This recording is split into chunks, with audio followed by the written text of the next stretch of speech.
Distinguished guests, ladies and gentlemen, greetings from Embassy of India, Tokyo.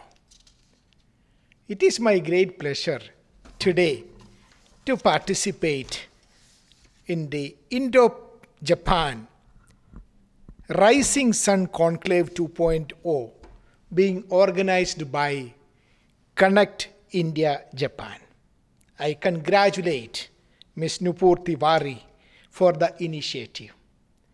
During my last 2 years in Japan as the ambassador of India to Japan, I was very happy to see the amount of hard work Ms. Tiwari puts in to connect India and Japan in her own way, including by publishing a monthly publication. In today's challenging world where there is a lot of changes taking place on a regular basis, there is one constant thing which she is engaged in connecting India and Japan. So I congratulate her.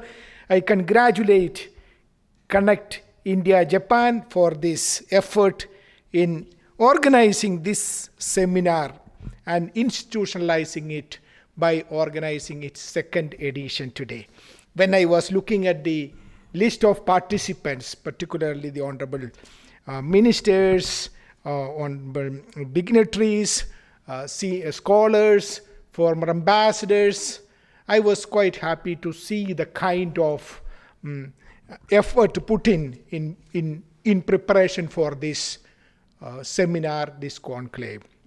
In fact, when you look at India-Japan relationship, the presence of so many of people today in this particular event is indicative of the support that this relationship has at every spectrum of Indian society and Japanese society.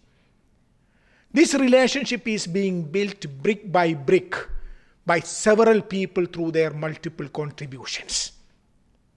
It is one of the greatest relationship that we have with any country in the world, a country with which we have civilizational connect.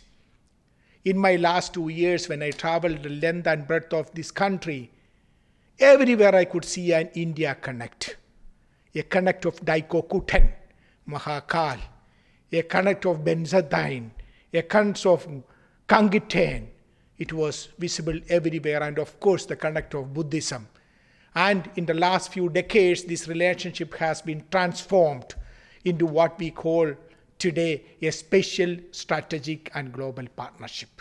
It indeed is special, it is strategic, it is global. Why is it special?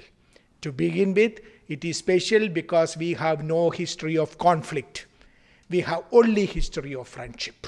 And this friendship, this solid foundation on which that we build our relationship every day. And then, of course, our bilateral, political, business, defense, security, science and technology, people-to-people connect is something which we continue to work towards building on a daily basis. I thank each one of you who have contributed in building this relationship. And I am sure that in coming months and years, we will continue to work to further build this relationship. So when we talk about our relationship, we can say in simple terms, it is an excellent relationship. Sky is not the limit. We used to say in the past, sky is the limit. Now in India-Japan relationship, we can even say that sky is not the limit because we are even working on the space, cooperation in the space sector. But also, when we look at this excellent bilateral relationship, whether it is political, defense, security, and business relationship, we need to do more.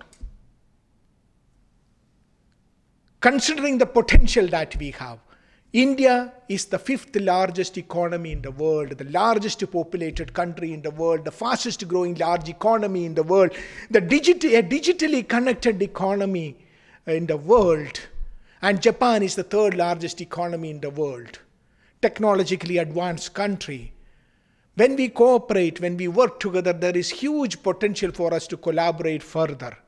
So to put it in a nutshell, while we have excellent relationship, we have a problem of numbers. There are 1,500 Japanese companies in India. These are 1,500 success stories. One of the examples is that of Suzuki. Suzuki, which came to India 40 years ago, has transformed itself into a major player in India's automobile sector. It transformed India's automobile sector, but also the company got transformed. It's a great success story. And I am happy that we have 1,500 success stories. It is important that we spread this message of Japanese success stories in India to every corner of Japan, to every 47 prefectures of Japan, to all the major cities, Tier 2 and Tier 3 cities too. India is an opportunity. An opportunity for Japanese companies to invest, collaborate, work together, and grow together. This opportunity is a billion opportunity today. And it is important that Japanese companies use this opportunity to work together. So 1,500 is a small number. We need to make it to 15,000 companies. We need a quantum leap in our business relationship. I am seeing on a regular basis there are hundreds of delegations visiting India every year. Last year alone, I had 9 governors of the prefectures led business delegations to India.